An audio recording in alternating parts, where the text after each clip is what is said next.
All right. So look, welcome. Welcome to another one of our customer roundtables. We're really thrilled to have you here. My name is Greg Warner. I am the CEO and founder of MarketSmart. You may have seen me around somewhere here and there on LinkedIn and such. If I'm not connected to you yet, please reach out on LinkedIn and connect with me.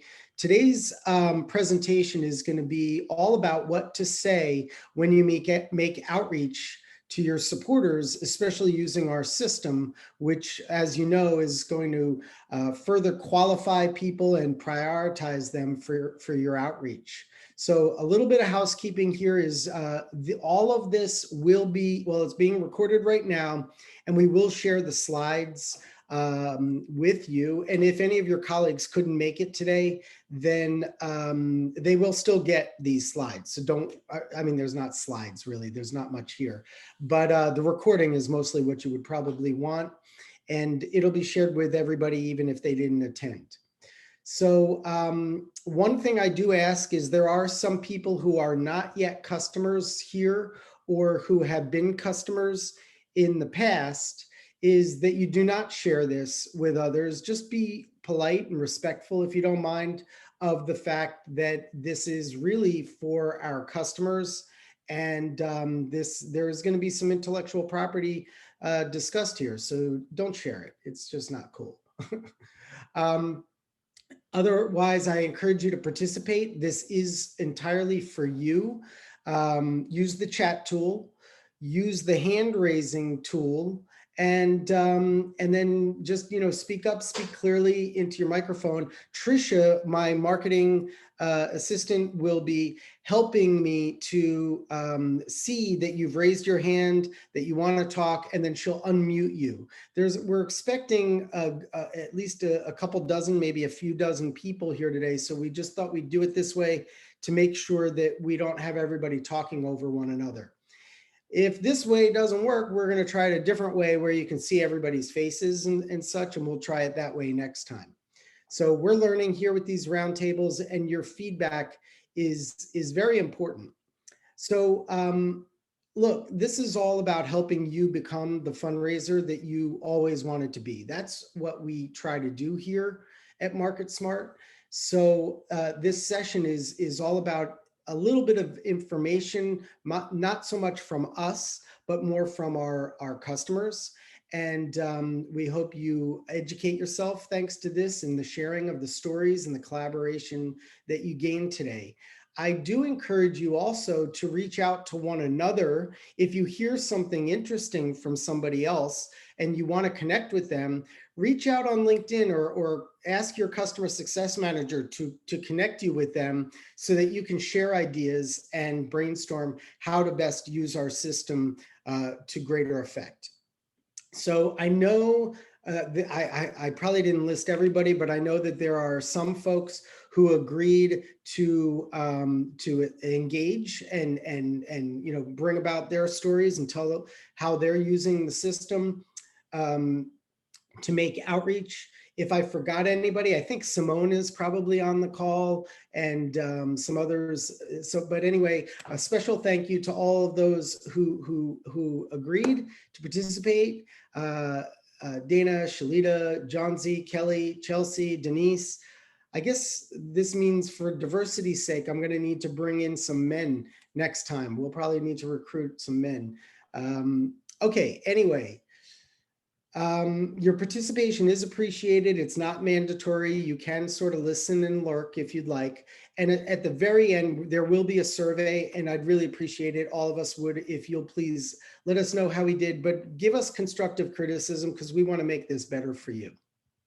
So without further ado, we're going to kind of get into this discussion, and like Tim is raising his hand again. I appreciate it, Tim. Well, I'll chime in if you want me to. I can't. I don't know who else is on this call. The biggest benefit for us is we're a very, very, very small shop. We have a major gift officer, a VP, and myself, and one annual fund person. So the biggest benefit to us is uh, it does a lot of work for us, and with the drip emails and access people have to the resources and they know that we're paying attention to them by the way the drips are set up, and it just takes a lot off my plate. So when you search for someone to make outreach to, do you do that like every day, or because you're such a small shop, is it hard for you to get to that? Yeah, And it's hard. It is hard. You know, when people bubble up, they bubble up, and when they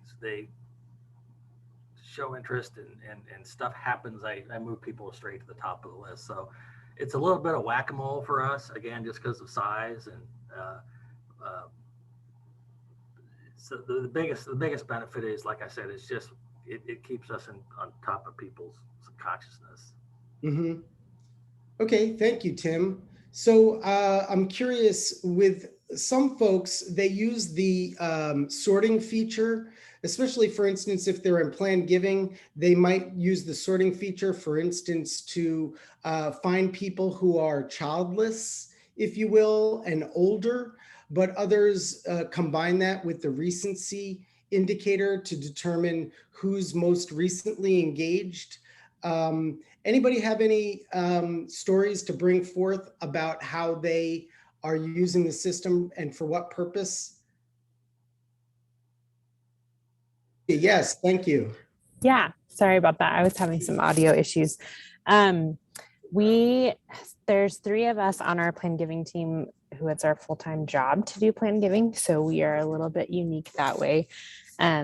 But 3 of us focus on talking with donors who've left a gift in their will and who are seriously considering it. And then we have a part-time person who's focusing on making calls to people who are a little bit lower on our priority list. But ironically, she has a better connection rate with donors than we do. Just getting to know their stories and how they're connected with the navigators, our organization. So we're just kind of using it to try to talk to as many people as we can and hear their stories. And sometimes we uncover people who have actually left a gift to the navigators in their will, even though they didn't indicate it, or they changed their mind as a result of the conversation that we've had with them. So that's been really helpful for us. So generally, so it sounds like what you're doing is you're tiering the leads to triage them, for lack of a better word, and then you're sending them to the right person based on what is it? Maybe almost the longevity of their relationship with the organization. Is that a fair way to say it?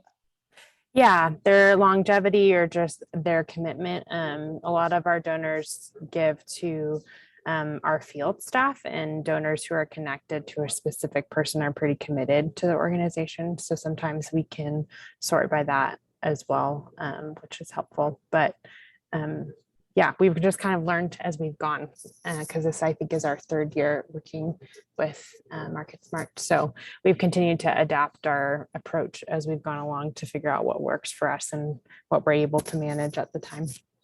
So did your, well, what's your outreach line, if you will? You know, like when you make outreach, is it by phone? Is it by email? Are you texting people, LinkedIn? Are you, and what are you saying in general? We try to do phone first, 2 to 3 times. And if we can't get a hold of them that way, then we will email them. Most of our donors don't text, so we haven't used that unless they request us to. We have been able to connect with some donors who weren't comfortable with talking on the phone and preferred to email. We also have been trying to follow up with cards and notes after we try to make a phone call if we leave a message, just as another way to connect. So we're experimenting with a lot of different things. A lot of our donors aren't on LinkedIn, so we don't use that. But we try to do more phone, mail, and email. And just curious, when even just focusing on you, when you reach out to someone, like what's the usual, what usually happens? What do you usually say? How does the conversation usually go?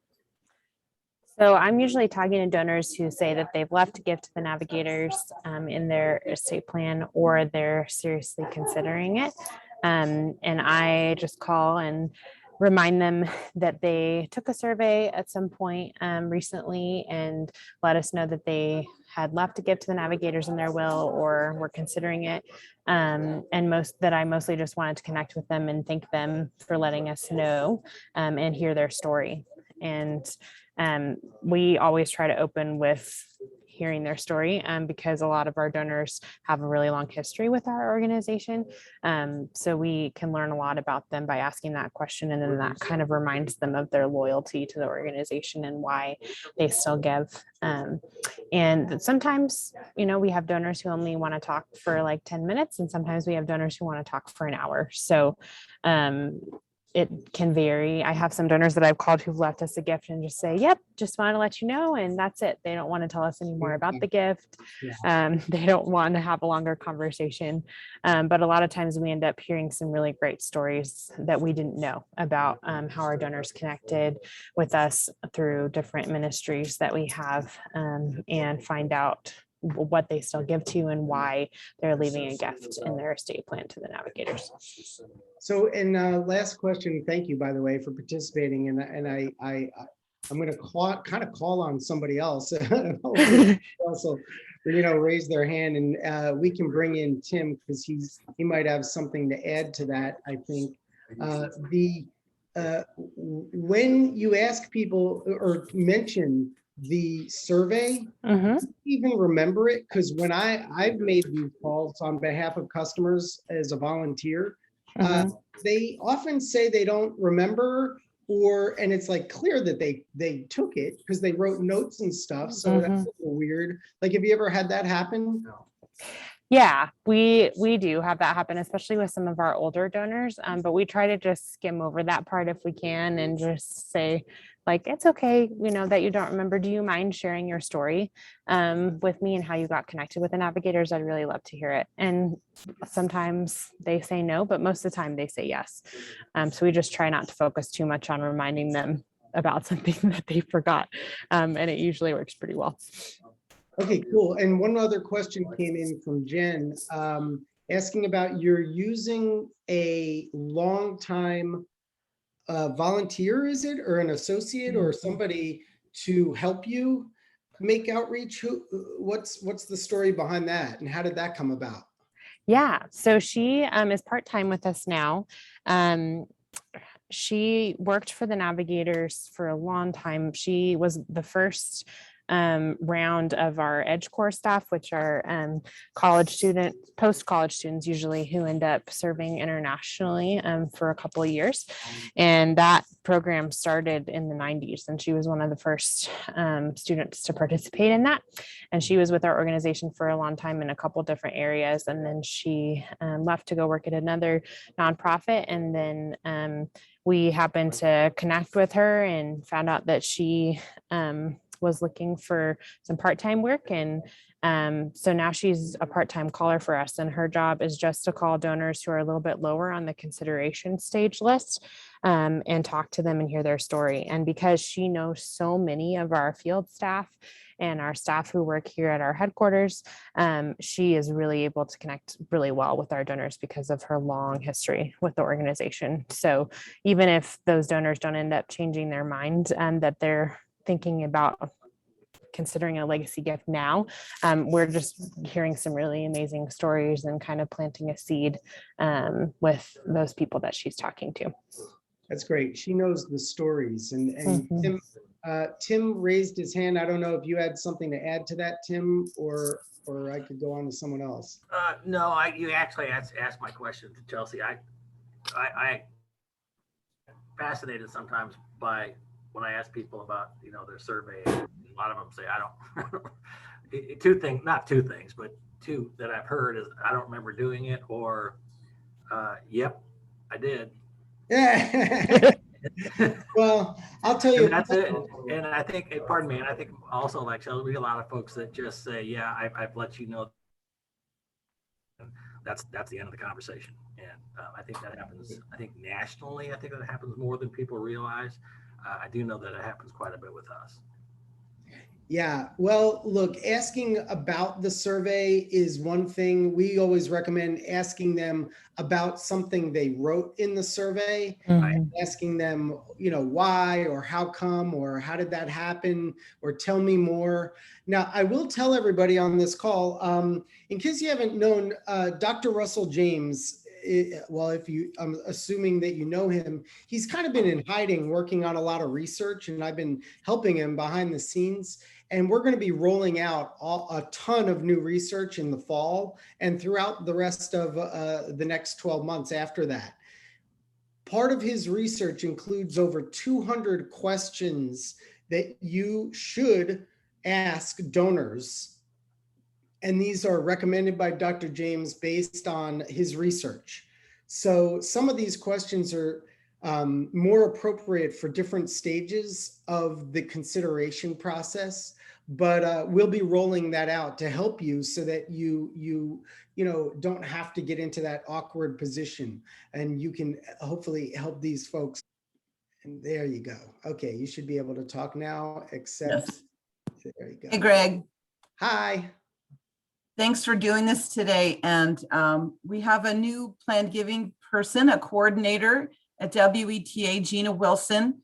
And so this is Gina's first session with you. And so we're real excited to go after all of the prospects and donors. And we primarily, as you know, use Market Smart for planned giving.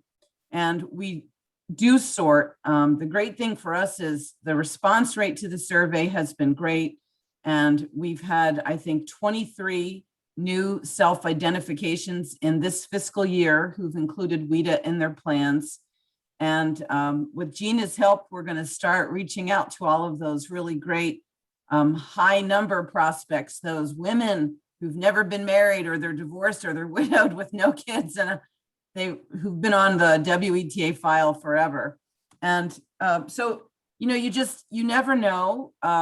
Recently, I reached out to a gentleman who responded to the follow-up emails. And he was really interesting. He said, I'm not really sure why you decided to call me, because, I've done what you do for a living, and I don't think I'm a great prospect. And in fact, statistically, he was not a great prospect. WETA was only in the middle of his charities, and he has kids, and he's very loyal and generous to several religious institutions and universities. But we spent about 45 minutes on the phone talking about his life, talking about his values, talking about WETA. And when he was all finished, he said, well, I did tell you that I was never going to put WETA in my plans, but I'm here to say that now that we've talked, next time I update, I'm going to give it a heavy consideration. So, Wow. We wouldn't have had that conversation at all if he hadn't replied to the surveys. And, once people are, answer that, can we chat? Which initially I hated that sentence. Can we chat? I don't even like that, but it works. And so no, it does. So anyway, I'm hoping that the next year we're going to see great progress with Gina, who's got great customer service skills, and move forward. We're real excited for year 2, but we're even more excited about dealing with the results from year 1. That's terrific. That's a great story, Debbie. Thank you for sharing that, because you do never know.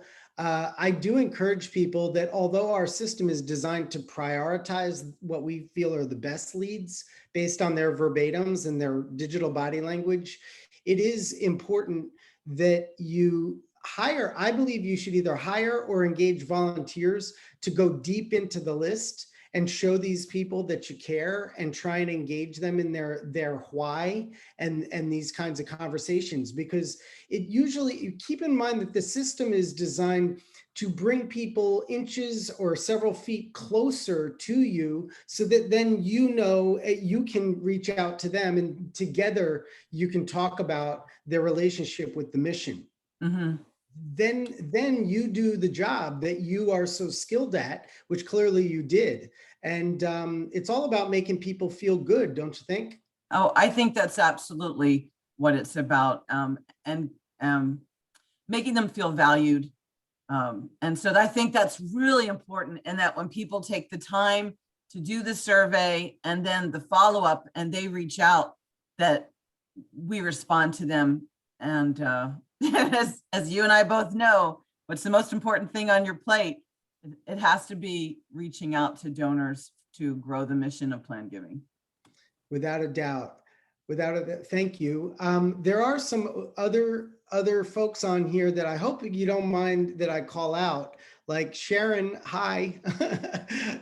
If you don't mind, I wonder if and you can put it in the chat if you're not down with it, but just, you know, I'd be curious how you make outreach, or if there are others on your team that are doing that.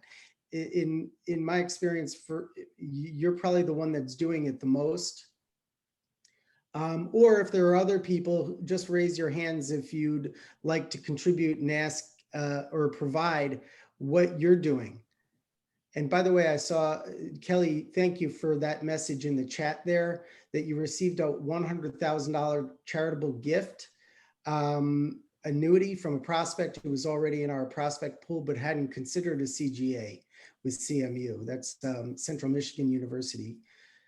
Considering a general one. It happened that he filled out our survey, and I guess a DO reached out to him that day. So the system works. Yes. Yes. There you go, Sharon. I think that should work for you. It did indeed. And my apologies. I was late signing on, got sidetracked on other things. I'm sure that never happens to anybody else on this call. Right. Yeah. But looked up and went, oh, it's 11:23. I was supposed to be in this webinar. I have for a long time been a proponent of the idea that you don't have to have in-person meetings to raise money. And in part, that was from my many years working at the Washington State University Foundation, where I wasn't necessarily in a frontline fundraising role initially, but also, I don't know, you'd have to know the geography of the country a bit, but I'm now at the University of Idaho, which is 8 miles to the east of Washington State University. And both of us are located in a small rural communities without a big airport, and travel is expensive and time consuming to get to the big population base for each of our universities, which would be Seattle for WSU and Boise primarily, and Southern Idaho for University of Idaho. So lots of phone work, tons of email work, and stuff that, you know, we still send letters through the mail. So I actually was kind of pleased to see that my experience has been borne out through this whole Zoom time in COVID, where, you know, with our demographic, a lot of them aren't necessarily comfortable with Zoom. I have parents who don't even own a computer. So, you know, I know that sometimes you can't reach out by computer. You need to pick up the phone. If they're hard of hearing, then you may actually need to write them a letter. And it's been a very pleasant surprise. Not a surprise, but it's been a pleasant affirmation for me that there are ways to do this work well and develop good, strong relationships with donors without having to do a lot of in-person meetings all the time. I had a call with one this morning, for example. It's been a couple of years since we met at their place up at Priest Lake. His wife has dementia that's increasing, and so they decided to sell their Arizona place and not go back and forth because that causes confusion. We were talking about a retained life estate. They're not going to do that for right now, but he said, hey, you know, don't write us off. And then he said, I enjoy talking with you, because I said, is it all right if I check back with you maybe every 6 months or so, or is that too often? And he said, no, that would be great. I enjoy talking with you. So I do feel like we are able to do this work even when we can't always meet in person. So when you make outreach, how do you do it? Through, I mean, first, of course, using the dashboard in some way, or can you take us through that process? Yes. So as you know, I probably spend way too much time looking at my dashboard, but I consider it triage. So I go quickly and I'm wanting to know first, you know, who said they left a gift that didn't already tell us that they're not currently in our Heritage Society. Then I want to see who said that they're interested. What are their scores? Where do they live? If they're already assigned to one of our major gift officers, I want to let that person know right away that they've taken a survey or taken some of their activity on the dashboard, and I'll send them the link so they can look at that and incorporate it into their own strategy for moving forward with this donor. for me, and I have one other person who's a fundraiser in gift planning who's based out of our Boise office. The two of us comb through there on a fairly regular basis, looking for people in our respective regions. We are deployed regionally, I guess I would say, who have the higher ratings, who've set an interest in an estate gift. And then I tend to reach out first by email because we know that the people in the dashboard have an email address and that they use it.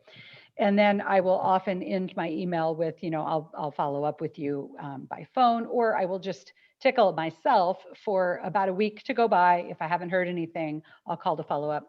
Sometimes I will call first. And if I have to leave a voicemail, I will let them know I'm going to follow up by email with this information so that I'm kind of double dipping, and I'll send the email immediately after the phone call. So multiple channels, of course. Yeah. Unless I reach them first time, whichever way I reach out first. Yeah. Do you ever use LinkedIn to look at people who aren't retirees, of course, but Yes. I have some people that I exclusively message with on LinkedIn. Oh, okay. We find that messaging on LinkedIn has a higher rate of engagement. People respond to it at a much higher rate. What are your thoughts on that? I haven't used it consistently enough probably to say, Greg, but I will say this. We had one person in, I want to say near Atlanta, Georgia, I was trying to reach out to for a trip I was taking to the area, and he didn't respond to anything else, but he agreed to connect with me on LinkedIn, but then he went dark. So I never got a meeting with him.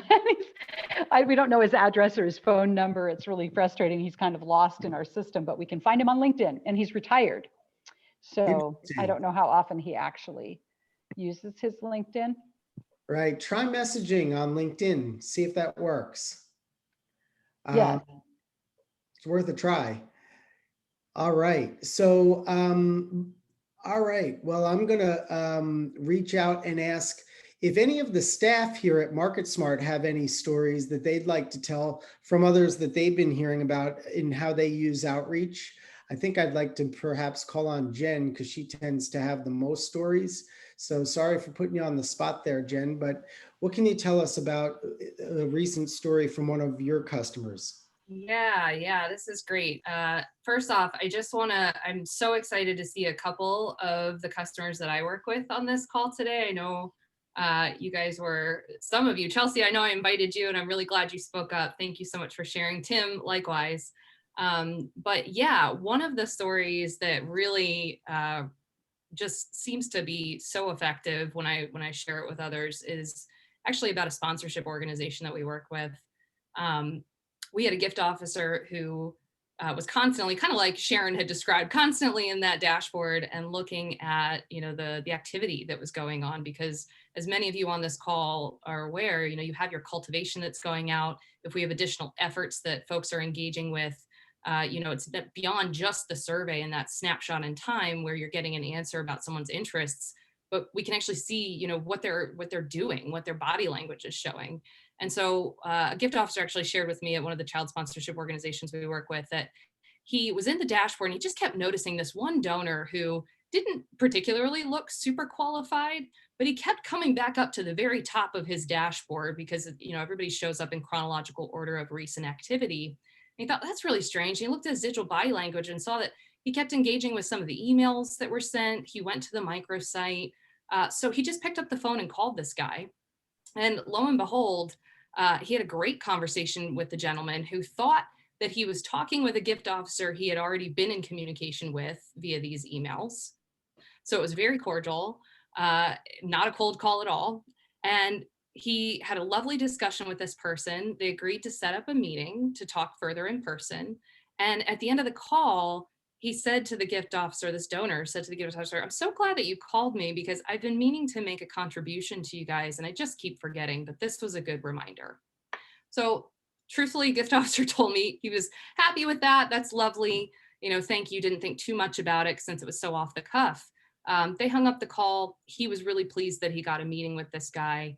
And later that afternoon, his staff member comes into the office and goes, you're never going to guess who just wired us a $500,000 transfer. Oh my gosh. And it was the donor that he picked up the phone and just had a lovely conversation with.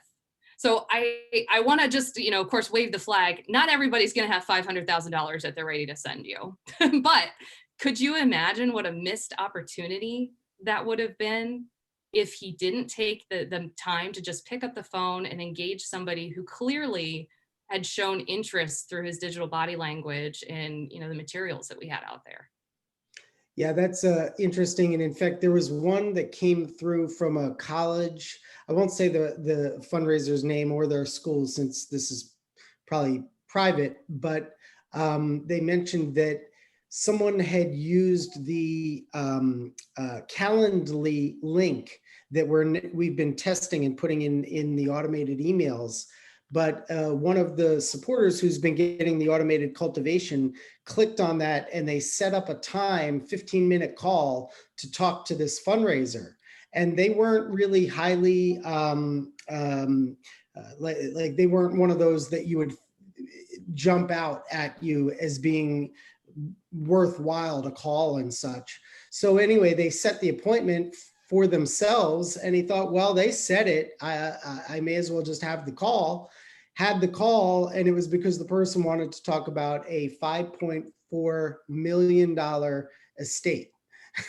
So that's this story isn't so much about making outreach as it is about the addition of adding the Calendly link to our automated emails, which we've been doing now and testing. So that if you don't already have that, then that will be coming soon. And I do recommend that you ask your customer success manager about it. So look, we're going to be wrapping up soon, but if anybody else has any other stories before I give my 2 cents on my recommendations for making outreach, love to hear it. Just show up, please raise your hands. Otherwise, well, okay, Sharon, go for it. I think you're still unmuted. I think I am now.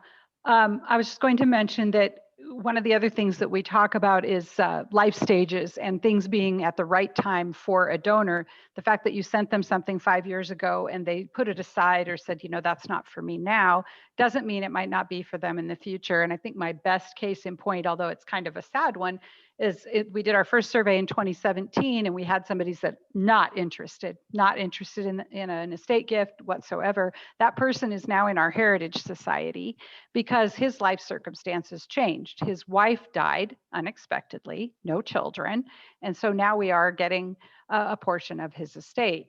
And one of the things I like about the dashboard and about our relationship with MarketSmart is by continuing to reach out to people with the cultivation emails, occasionally the intent surveys, et cetera, you can see where people are in their life journey, and they're not always at the same Is your personal writing? Whoops, sorry. Go ahead. That's it. Oh, that's the end of the story. Okay, excellent. Sorry, while you were mentioning that, I was pulling something up because I wanted to show everybody about what you were describing of life stages. This is important for major gifts, including legacy gifts, is that the consideration continuum really never ends. People are going to change their minds or go back and forth in the consideration continuum based on what's happening in their life. It's very hard to time this kind of thing and understand when are people getting sick? When is that new baby born? When do they experience a liquidity event, for instance? So what we are starting to do here at MarketSmart is we're beginning to try to show people, in fact, I'll show it to you like this. I'll share my screen. I believe you can see that now. Is we're beginning to show people how their donors are migrating through the consideration process. So in fact, I'll stop this for just a minute. What you're seeing here is, and it's a little bit faint, but you're looking at how people have answered the questions. So saying that they're not likely to make a gift, somewhat likely, or that they already did it. And over time, what happens, and you have to look at it carefully, you'll see that most of the dots are they're moving themselves up from one consideration stage to the next. Now, there are some that move down, but it's usually moving up, and big ones, especially you can see the blue one, the blue area, and then the green. So this is for a customer that doesn't really have fundraising staff. They're just a one-person shop.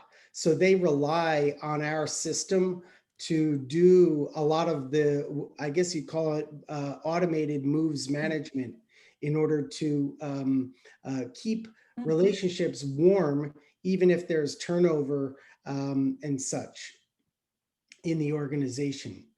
So having, I guess what I'll do, and yeah, there's more hands raising here, so thank you.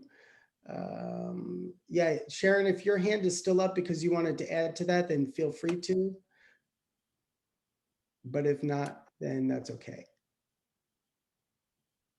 I was done, sorry. Oh, you're done. Okay, no worries. All right, so with that, I think we'll, since there's no other contributors today, well, there are. Okay, Jen, go ahead. Can you hear me? Yeah. Okay. Actually, I hope I'm not opening up a can of worms, but I know a lot of people were perhaps on this call hoping to just sort of sit on the sidelines and hear about what has been successful for others. But I almost wonder if it's worth asking the question, because you guys have your peers here right now, and you also have the benefit of MarketSmart staff. If there are challenges you're facing, that you're encountering with your outreach that maybe you might want to bring to the table and see what others have done. Well, if we don't get any hands raised, I'm just going to move right along and tell you what's coming up next after this event is you're going to get a quick survey, and if you'll please take it to give us some feedback. Of course, we're interested in making this as valuable as possible for you. But at the end of the survey, there are going to be 3 links to different pieces of content about how to make outreach. One of them is a webinar that I presented. The other is an e-report that I wrote. And then the third is from a guy named Kevin Fitzpatrick, who did a webinar, maybe 3 weeks ago on how he makes outreach to supporters. So I think that'll conclude today's event, and we will look forward to having you at the next one.